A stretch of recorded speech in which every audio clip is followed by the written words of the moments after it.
खींचो न कमानों को, न तलवार निकालो, जब तोप मुकाबिल हो तो अखबार निकालो।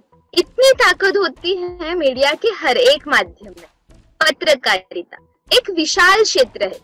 इससे हमें घर बैठे ही अपने चारों दिशा में आखिर चल क्या रहा है इसके बारे में विस्तृत रूप से जानकारी मिलती है। आज के चैट कॉर्नर में मैं मीनाक्षी जानसंडेकर आप सभी का स्वागत करती हूँ। तो आज हमारे साथ है एक ऐसे शख्स जिन्होंने 10 साल पहले अपने पत्रकारिता की शुरुआत प्रिंट मीडिया की लोकसत्ता से की थी और आज वे एबीपी माझा इस न्यूज चैनल के न्यूज रिपोर्टर हैं। बड़े ही वैचारिक, दूसरों को मदद करने के लिए हमेशा हाजिर और साथ ही साथ अपने न्यूज रिपोर्टिंग से दर्शकों को प्रभावित करने वाले अक्षय भाटकर सर हमारे साथ हैं। नमस्कार सर, सबसे पहले तो चैट कॉर्नर इस शो में आपका स्वागत है। सर, आप पिछले कई सालों से पत्रकारिता इस क्षेत्र में काम कर रहे हो। आपको इस क्षेत्र का 10 साल का अनुभव है, तो मुझे आपसे कुछ पूछना है सर। क्या आप बता सकते हैं कि आपने किससे प्रेरित होकर पत्रकारिता इस क्षेत्र में प्रवेश किया? मैंने कई सारे ऐसी चीजें देखी है, कई सारा ऐसा वक्त देखा है जिस वक्त हर जगह भ्रष्टाचार था, हर जगह कुछ ना कुछ लेन देन चल रही थी और कई सारे ऐसे अनुभव भी मेरे हैं जिनके वजह से मुझे लगा कि इन सारे चीजों को बाहर निकालने के लिए, सबके सामने रखने के लिए एक माध्यम की जरूरत है और तभी मुझे इस माध्यम का पता चला जिसे पत्रकारिता कहते हैं। मैं बचपन से ही पेपर्स पढ़ता था, न्यूज़पेपर्स पढ़ता था और तब इतने सारे टीवी चैनल्स नहीं थे जहाँ पर 24/7 न्यूज चैनल्स न्यूज लगी रहती थी। तो तब कुछ लिमिटेड वक्त के लिए ही न्यूज रिपोर्टिंग थी या फिर टीवी रिपोर्टिंग थी। तब मुझे ये नहीं पता था कि मैं टीवी रिपोर्टिंग करूंगा। मुझे ये तो इतना पक्का था कि मैं रिपोर्टर बनूंगा, लेकिन मैं अखबार में रिपोर्टिंग करूंगा ऐसे मुझे लगता था। लेकिन अब जाकर पिछले 7 सालों से मैं टीवी पत्रकारिता में हूँ और टीवी रिपोर्टर हूँ। और कुछ लोग भी थे जिनके वजह से मैं प्रेरित हुआ। मराठी कुछ संपादक थे और बचपन से मैं लोकसत्ता पढ़ता था तो और मेरा पहला जॉब भी वहीं पर था। तो ये सारी चीजें हैं जिनकी वजह से मैं पत्रकारिता में आया और आज भी पत्रकारिता में हूँ। हमें आपसे जानने में बड़ी दिलचस्पी है कि एक रिपोर्टर के रूप में आपका सबसे यादगार अनुभव कौन सा था? तो इसमें से सबसे यादगार पल एक था जब मैं पिछले साल सांगली में जो फ्लड आई थी, बाढ़ आई थी, वो बाढ़ कवर करने में गया था और उस वक्त कई सारे लोग थे जिन्हें हम लोग ने मिलकर टीवी पर लाया और बाद में वो हीरो बने, लोगों के सामने आए जो लोग बहुत सारी मदद कर रहे थे, हेल्प कर रहे थे लोगों के लिए जो बाढ़ में फंसे थे। लेकिन वहां पर काम करने वाले जो आर्मी, एनडीआरएफ, नेवी के जवान थे उन पर ज्यादा कोई ध्यान नहीं दे रहा था। तो 3 या 4 दिन जब मैंने उनके साथ काम किया, आर्मी और एनडीआरएफ के साथ, नेवी वालों के साथ, हम उनके बोट से अंदर जाते थे, उनके साथ अंदर जाकर रेस्क्यू ऑपरेशन में जाते थे, वो सब लाइव शूट करते थे।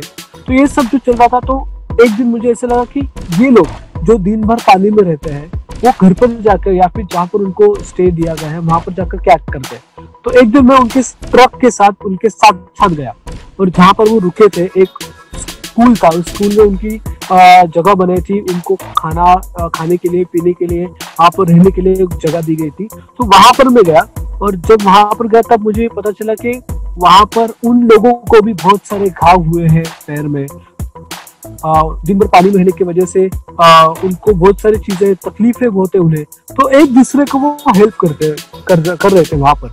तो वो सब मैंने शूट किया, वो सब उसी वक्त ऑन एयर गया।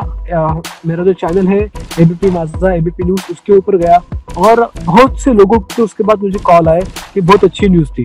लेकिन वो एक पल जब मुझे बहुत अच्छा लगा वो था दूसरे दिन जब वो आर्मी वाले, नेवी वाले जब मुझे फिर से मिले, तब उन्होंने कहा कि आज पहली बार तुम्हारी वजह से हम लोग टीवी पर दिखे हैं, या फिर हम लोग बॉर्डर पर रहते हैं या फिर शहीद होते हैं उसके बाद ही हम टीवी पर दिखते, लेकिन पहली बार है जब हम लाइव काम करते वक्त आज टीवी पर आए हैं। तो वो सबसे यादगार पल था। दूसरा एक पल यादगार था जब मैं टीवी पर आया और कई सारे लोगों ने मेरा काम सराहा। कई सारे लोग घर पर जाके मेरे मम्मी पापा को बोल रहे थे कि आपके बेटे ने बहुत अच्छा काम किया है और आपका बेटा बहुत अच्छा काम कर रहा है। तो शुरुआत में मेरे मम्मी पापा का सपोर्ट, मेरे फैमिली का सपोर्ट इतना नहीं था इस करियर के लिए मुझे, लेकिन जब उन्हें पता चला कि मैं अच्छा काम कर रहा हूँ, लोगों की हेल्प हो रही है, तब उनकी आंखों में भी आंसू आए थे। मुझे 1-2 अवार्ड्स मिले, उस अवार्ड्स के वक्त भी उनकी आंखों में आंसू थे। तो ये 2 पल जो है, एक फैमिली के साथ और एक मेरे काम के साथ, एक मेरे फील्ड के साथ, ये 2 पल मेरे जिंदगी में सबसे अमूल्य है और ये हमेशा मुझे याद रहते हैं। मीनाक्षी, बिल्कुल सर, आपने अभी कहा कि आपने फ्लड की रिपोर्टिंग की थी, वैसी ही एक चुनौती थी इस पेंडेमिक में काम करना। हम सभी को पता है कि कोविड-19 इस महामारी ने सब कुछ बदल दिया। तो आपके मुताबिक महामारी ने मेन स्ट्रीम के मीडिया को कैसे प्रभावित किया, और एक रिपोर्टर के रूप में आपको किन चुनौतियों का सामना करना पड़ा था? ये जो पेंडेमिक है, ये पेंडेमिक सभी के लिए एक बड़ी चुनौती थी और हर एक प्रोफेशन जो था वो इस पेंडेमिक में बदल गया, चेंज हो गया। तो इस तरह टीवी रिपोर्टिंग जो है वो भी चेंज हो गई। पहले हम लोग जिस तरह से न्यूज दिखाते थे वो बदल गया, और इस पेंडेमिक के दौरान ही, मतलब अगर शुरुआत के दिन हम देखेंगे, जब मार्च में पहला पेशेंट आया था मुंबई या आसपास, तब हमारी रिपोर्टिंग जो थी वो जून, जुलाई, अगस्त के बाद पूरी तरह बदल गई। शुरुआत में हम लोग नंबर्स दिखाते थे, फिगर्स दिखाते थे कि आज इतनी संख्या बढ़ी है, आज इतने लोग मर गए हैं, या फिर इतने लोगों को कोरोना हुआ है। बहुत सारी नेगेटिव चीजें थी कि सरकार ये नहीं कर रही है, सरकार वो नहीं कर रही है, सरकार को ऐसे करना चाहिए था लेकिन ये हुआ नहीं, एम्बुलेंस की कमी है, बेड्स की कमी है। तो सारी नेगेटिव रिपोर्टिंग जो है वो शुरुआत के दिनों में थी।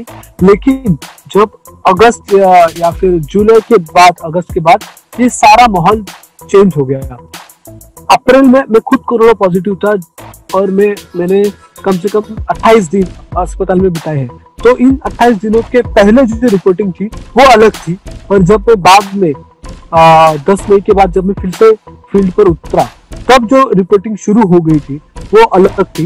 एक पॉजिटिव रिपोर्टिंग की तरफ सब लोग बढ़ रहे थे, और अभी भी जो है आप देखोगे तो हम लोग ये नंबर्स नहीं बताते कि कितने बढ़ गए हैं या फिर कितने पॉजिटिव हुए हैं, कितने उसमें से ठीक होकर कोरोना को हरा कर बाहर आ चुके हैं, ये हम लोग ज्यादा फोकस करते हैं। तो इसे पॉजिटिव रिपोर्टिंग कहते हैं। और इस पेंडेमिक के दौरान ये सारी चीजें बदली। दूसरी एक बात इम्पोर्टेंट थी, जो कि हम लोग फील्ड पर काम कर रहे थे, तो हमारा जीने का जो अंदाज है, जो रवैया है, वो पूरी तरह से चेंज हो गया। कई सारे लोग ऑफिस में बैठ के काम करते हैं, तो उन्हें पेंडेमिक के वजह से इतना धोखा नहीं था, इतना उन्हें खतरा नहीं था, लेकिन हमें सबसे ज्यादा खतरा था क्योंकि हम लोग फील्ड पर थे। तो हर टाइम हमें हाथ सैनिटाइज करने हैं, मुंह को ढके रखना है, मास्क पहने रखना है, हमें अस्पताल में जाना पड़ता है, हमें पुलिस स्टेशन में जाना पड़ता है, हमें कहीं पर भी हमें जाना पड़ता था। तो इसके वजह से हमें जो चुनौतियां थी वो सबसे अलग थी, और अभी हम लोग उन सभी चुनौतियों से गुजरे हैं, आगे आए हैं, और अभी इतना नहीं लगता, इतना डर नहीं लगता, लेकिन पहले बहुत डर लगता था। मीडिया में करियर के बहुत ऑप्शंस है, तो हमें आपसे ये जानना है कि इलेक्ट्रॉनिक मीडिया में करियर के विभिन्न अवसर क्या हो सकते हैं? मीडिया में कई सारे ऑप्शन है। यहाँ पर इंजीनियर लगते हैं, यहाँ पर जो फील्ड पर काम करते हैं वो हमारे तरह रिपोर्टर लगते हैं, यहाँ पर कैमरामैन लगते हैं, यहाँ पर इलेक्ट्रिशियन लगते हैं, यहाँ पर ड्राइवर्स लगते हैं, यहाँ पर ऑफिस में बैठ के स्क्रिप्टिंग करने वाले लोग लगते हैं, यहाँ पर प्रोग्रामिंग के लोग लगते हैं, प्रोडक्शन के लोग लगते हैं, यहाँ पर हमारी जो न्यूज है, हम जो शूट करते हैं कैमरा पर, उस रॉ मटेरियल को एक अच्छा पैकेज बनाकर, एक अच्छा वीडियो बनाकर पेश करने के लिए एडिटर्स लगते हैं, जो ऑफिस में बैठ के एडिटिंग का काम करते हैं। जो आप देखते हैं वो एक सारे लोगों की मिलकर एक मेहनत रहती है, जो मेहनत आपको टीवी पर दिखती है, लेकिन उसके पीछे कई सारे लोग रहते हैं। जिस तरह से मैंने अगर कोई न्यूज कवर की है, अगर फिलहाल मैं मुंबई में हूँ तो मुंबई में कोई उद्घाटन मैंने कवर किया है, तो ये रॉ फुटेज में ऑफिस में भेजता हूँ। ऑफिस में वहां पर एक असाइनमेंट डेस्क रहता है, वहां पर 4-5 लोग काम करते हैं, उसमें से एक हेड रहता है, असाइनमेंट हेड, जो हमें असाइनमेंट्स देता है या फिर हमें बताता है कि क्या काम करना है, हमें कहाँ जाना है। तो असाइनमेंट के ऊपर काम करने के लिए कोई सारे लोग रहते हैं। उसके बाद असाइनमेंट हमारी सारी न्यूज हमारे सारे स्क्रिप्टिंग लेकर प्रोडक्शन को देते हैं, जिसे आउटपुट कहते हैं। उस आउटपुट डिपार्टमेंट में कोई स्क्रिप्टिंग करता है, कोई एडिटिंग करता है, कोई टीवी पर जो आप पढ़ते हो ऊपर और नीचे जो आता है, हेडर और फुटर जिसे कहते हैं, वो लिखने के लिए अलग लोग रहते हैं। तो आप जिस कला में माहिर हो, आपको जो अच्छा लगता है वो आप कर सकते हो और आप टीवी पत्रकारिता में आ सकते हो। ऐसे कई सारे ऑप्शन है टीवी पत्रकारिता में जो आप ढूंढ कर उसमें स्पेशलाइज होकर उसमें माहिर होकर आप आ सकते हो, टीवी पत्रकारिता में पत्रकार बन सकते हो। सर, आपको तो पता है कि सलाम मम्मी फाउंडेशन के मीडिया एकेडमी के द्वारा हम मीडिया की ट्रेनिंग ले रहे हैं। कई बीएमएम कॉलेज में स्टूडेंट्स मीडिया की पढ़ाई भी करते हैं। तो आपके दृष्टिकोण से हम जैसे स्टूडेंट्स को अगर मीडिया में सफलता पानी हो, मीडिया में करियर बनाना हो, तो आप क्या सुझाव देंगे? अगर आपको मीडिया में आना है तो सबसे पहले आपको आपकी पर्सनल लाइफ और आपकी प्रोफेशनल लाइफ अलग अलग करनी पड़ेगी, क्योंकि टीवी पत्रकारिता एक इस तरह का अभी क्षेत्र बन गया है जिस क्षेत्र में आपको 24 घंटे अलर्ट रहना पड़ता है, आपको काम करना पड़ता है। दिन के 16 या 17 या कभी कभी 18 घंटे आपको काम करना पड़ता है और ऑफिस जो है आपको पूछेगा भी नहीं कि आपने कितना काम किया। इस तरह की रिपोर्टिंग, इस तरह का क्षेत्र ये बन गया है। और एक बात है कि आप जिस बीट में काम कर रहे हो, बीट यानी आपको जिस क्षेत्र की पत्रकारिता करनी है, जैसे कि मैं ट्रांसपोर्ट बीट कवर करता हूँ तो मुझे रेलवे या फिर बस ट्रांसपोर्ट, रोड ट्रांसपोर्ट के सभी लोगों के नंबर मालूम रहने चाहिए, इसके मिनिस्टर मालूम रहने चाहिए। तो कुछ बेसिक जानकारी जो है आप क्षेत्र की आपको मालूम रहनी चाहिए, तभी आप एक बुनियाद तैयार कर सकते हो, उसके ऊपर आप आगे चल सकते हो और आपके क्षेत्र में टीवी पत्रकारिता में काम कर सकते हो। एक बात और है कि टीवी पत्रकार अगर हो तो आपको हर एक क्षेत्र में जाकर काम करना है। सर, आपसे बातचीत करके हमें मीडिया के बारे में, आपके बारे में बहुत जानकारी मिली।